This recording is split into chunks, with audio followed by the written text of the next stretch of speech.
everyone. I hope you are doing well. Today is going to be another Halloween series video. I think I'm doing pretty good. It's September 17th, so we haven't even got, we're halfway through September, but I still got time to get some of these damn videos out. Let's see how this goes. I don't know how long this video is going to be. I'm going to try to keep it relatively low because it makes it easier to edit and it makes it easier to upload faster. So there's that. So today's video is, did cult member Henry Lee Lucas kill the Orange Socks girl? We kind of touched on that in the last video. We talked about the Orange Socks girl very, very briefly. I was a little pissed, but it is what it is. So let's get into it. A young girl killed and left in a culvert in Texas was known only as the Orange Socks girl for 40 years until DNA finally identified her. Halloween 1979, the Williamson County Sheriff's Office found the body of a young woman face down in a culvert along Interstate 35 north of Georgetown, Texas. It's estimated she died only hours before being discovered. I wonder if that's by that Interstate 45 that we went over in the last video. So anyways, following the blood trail from the initial scene led investigators to the murder site. They found she had been killed close by, then dragged through the grass until she was lifted over a guardrail. And thrown from the underpass where she landed in the culvert. She was nude except for a pair of orange socks, which is how she obtained the nickname since the police could not find an ID for her. Her body was battered from the fall and the abuse at the hands of her killer. Her neck showed visible bruises from manual strangulation. She had also been sexually assaulted. There were significant amounts of blood found at both the murder scene and the body dump. Around the time this body was found, there had been a string of bodies turning up along that interstate. So it's like Interstate 45 then. Investigators believed it was the work of the same killers and the victims might have been connected in some way. There were no personal belongings at the scene. The killer must have taken her clothes and anything else she had with them. The only items found nearby were 2 matchbooks. One was from a hotel in Henrietta, Oklahoma, which the police believe supported their theory that she might have been a hitchhiker or drifter moving through Texas. In 1982, the police got a lead. Convicted serial killer Henry Lee Lucas confessed to killing the Orange Socks girl. You know, I don't know what it is about these people confessing to shit, and then there's absolutely no evidence that backs up they actually fucking did it. So, I don't know. It's got to be for the fucking fame. They think they're going to become famous for claiming that they killed somebody. I mean, think about serial killers in general that get caught. Ted Bundy, fuck, dude, the list goes on and on. I don't even want to get all into it because I eventually want to do a video on each serial killer. So, Lucas says he had picked the girl up in Oklahoma where they had consensual sex. She had told him her name was Joni or Judy. How did he not know what her name was? While the two were driving through Texas, he asked for sex again, and she said not right now, and attempted to get out of his car. He says it was then that he killed her and raped her corpse before disposing of her body. Fucking nasty ass. He showed the officers how he had to maneuver her body over the guardrail to get it to fall into the culvert.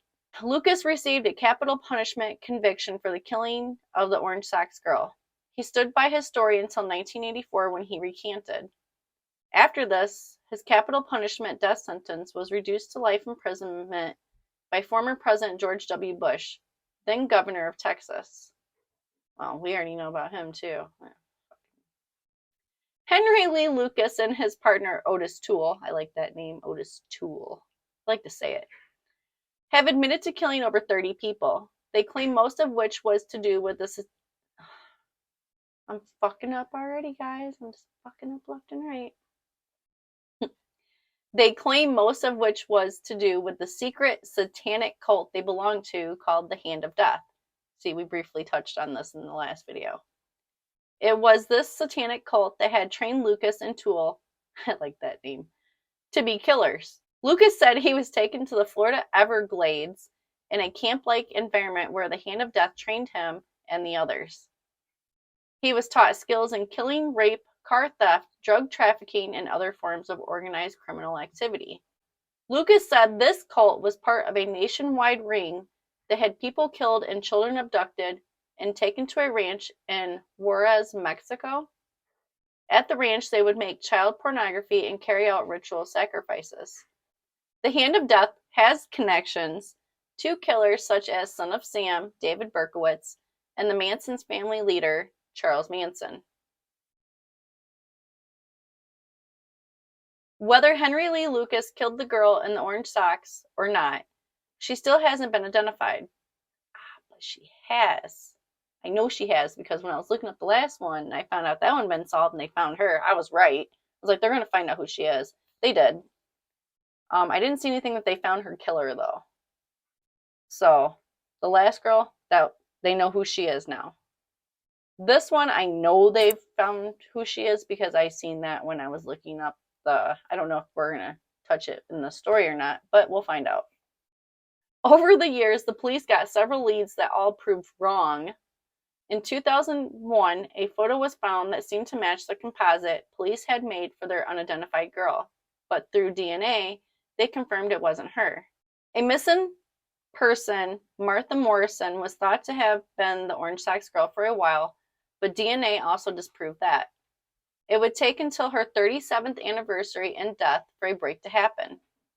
It was then that the National Center for Missing and Exploited Children would create new reconstruction photos of the girl in the orange socks.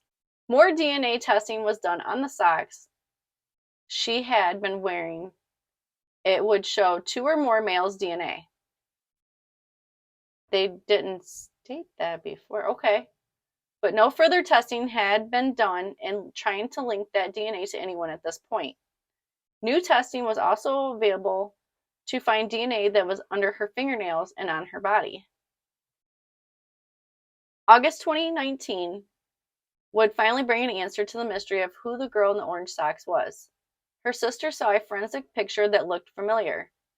With help from the DNA Doe Project and the sisters' DNA, they proved Deborah Louise Jackson was their girl. See, I knew that. I just didn't want to tell you guys. Deborah was last seen around 1977, though her family never reported her missing. She had been working at motels throughout the Midwest before she disappeared. No one else has been brought to justice in the death of Deborah, and the new DNA they found has never been run. Henry Lee Lucas died in 2001, and so it seems the world hoped his stories did too. No one wanted to look into his allegations of sex rings, satanic cults, and connections to the highest levels. Well, we already know that them fucking rich people have their own cult. That's what it is. It's a cult. You guys can argue with me. The fucking rich people, they can do whatever the fuck they want and they get away with it because they hire all these fucking fancy ass lawyers to get them out of shit. We'll get into that later too, but you guys know what I'm talking about. So, with that being said, what do you guys think about these stories? Like, this one and the last one are kind of intertwined because I mentioned this one in the last one, and that Henry Lee Lucas tried to take claim for Sherry and for Deborah and being her killer, being the killers of them and shit.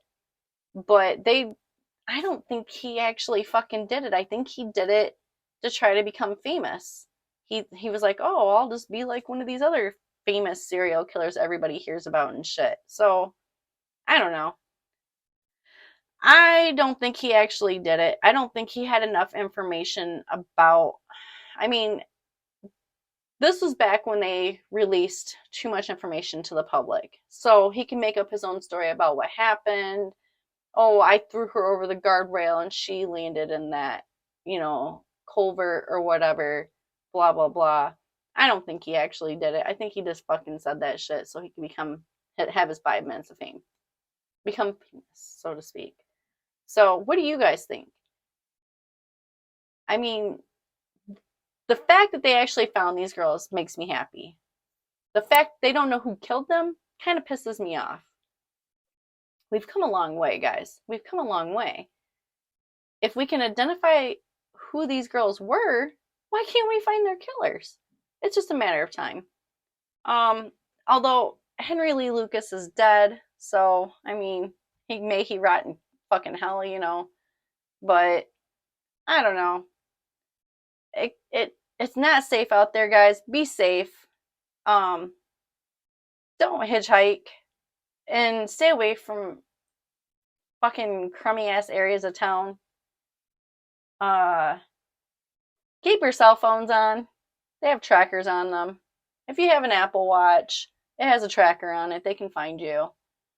I mean, they're slowly coming somewhere, you know? I mean, there's that. I don't know, guys. I'm kind of sticking by this one. I'm doing really good with time, though. So, on that note, I'm going to wrap this one up. Anyways, what do you guys think? Leave your comments down below. I'm sorry I sound like shit. I know I do. I'm real sorry about that. I really wanted to get these videos done. And I'm probably going to do at least one more today because I'm at 13 minutes, so it shouldn't take me no time to edit and get this uploaded. On that note, you guys have a great day. Thank you so much for watching, and I'll see you in the next one.